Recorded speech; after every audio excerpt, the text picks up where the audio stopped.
healing the wound.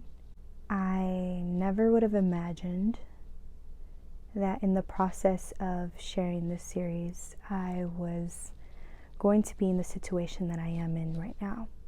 The wound that I have is so big that only the Lord can stitch me up and heal me, but I know it's going to leave a scar. So today I want to talk about how to treat the wound. I'd be lying if I were to tell you that I have an answer key on how to heal the wound. Truth is, I don't. But I do know some steps that I'm taking, and I hope that as I share these steps, it does speak to you. I am so hurt right now in my life. But the one thing that brings me peace in the midst of everything that is going on is prayer. Now, there are moments where I don't want to pray, and moments where I can get distracted with everything that I have to do. But I think when you're going through a heartbreak, that is when you grow closest to God. And you pray like never before. Because those prayers are sincere and genuine. And my prayers have looked different each day. I'll have the days where I am praying to the Lord, Lord, you got my back. I'm going to be okay. I'm all good. And then I've had prayers where I am angry. I am angry with God.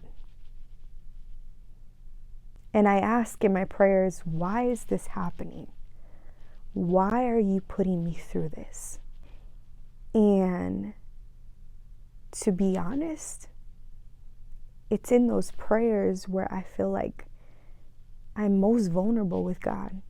Not worried about pleasing anyone or being all put together.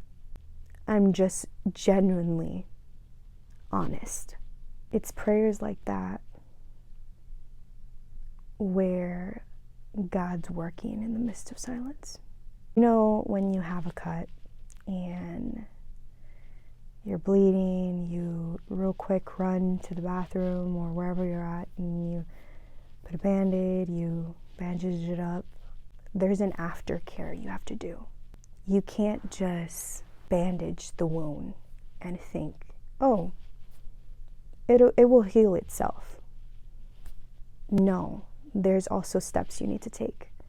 You need to get the correct cream that will help, the correct medicine, the correct steps that are necessary for your cut to not get infected.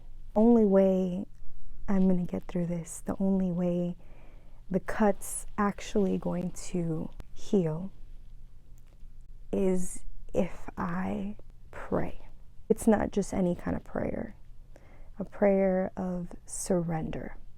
Surrendering the cut is so difficult because that means you have to let go. You know that quote that some people like to throw around? The quote of, let go and let God. When you're going through a heartbreak, you literally need to let go and let God. Because if not, the enemy will take advantage and try to place resentment, bitterness. None of that's from God. I challenge you, if you have not yet done this prayer, pray, God, I give you this wound. I am bleeding, I am suffering, I am hurting, God, but I surrender it. My flesh will act on emotion, will act on frustration, but if I allow your spirit to control how I respond, I will heal. Have you fasted about this situation? And if the answer is no, begin now. It's never too late to fast. Because when you fast, you're giving up something. And in this case, your giving up, your broken heart. He knows what is best for you. He knows it all. He knows the conversations you didn't hear. He knows the plans of tomorrow, of years from now. Fasting is a way to get closer to God.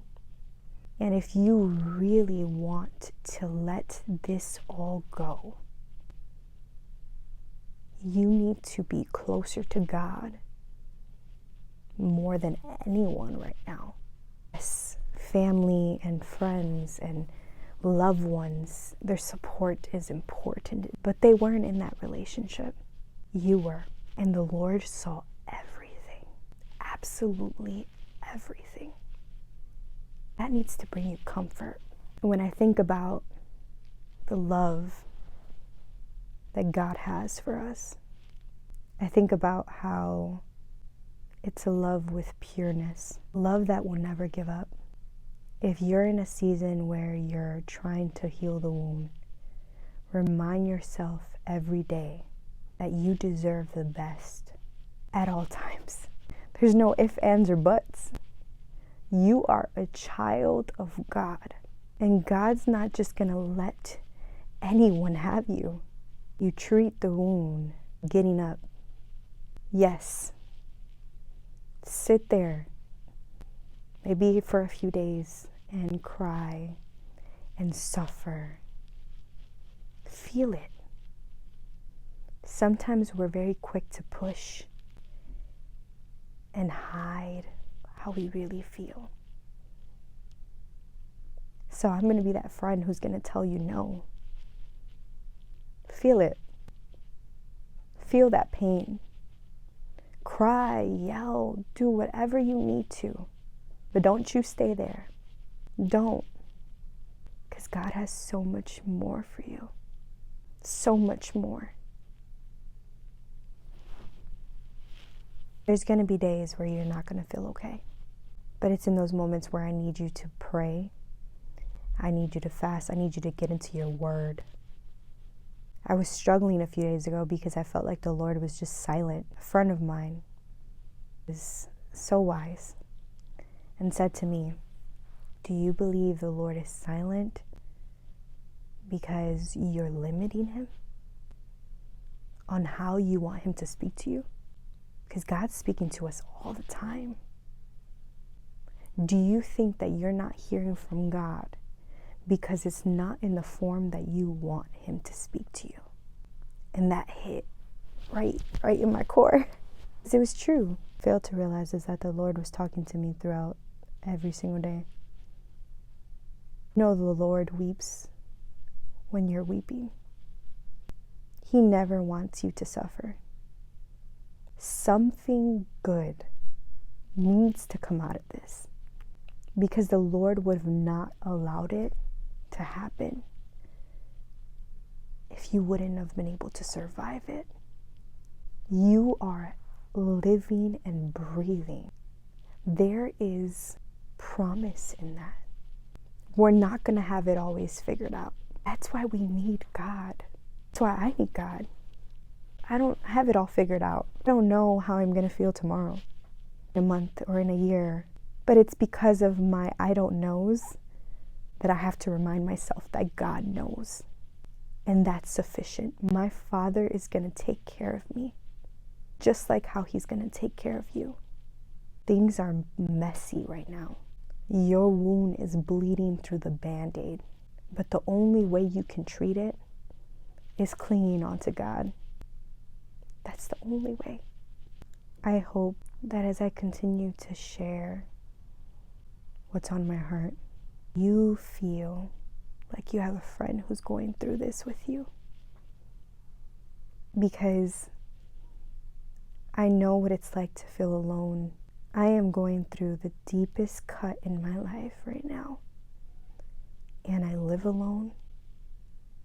Sometimes I dread coming home because I know that I'm going to be home in my thoughts, and you never want to be in your thoughts.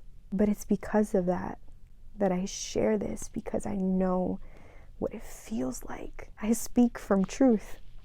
I know what it feels like.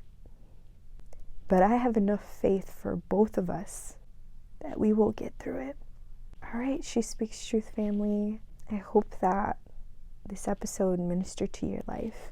I know that we are going to continue to grow into a huge, big family. I want to let you know that I'm not okay right now. Doesn't mean I'm going to give up. I'm going to continue to pour into these episodes as I continue to share my story, as I continue to share what God is putting in my heart.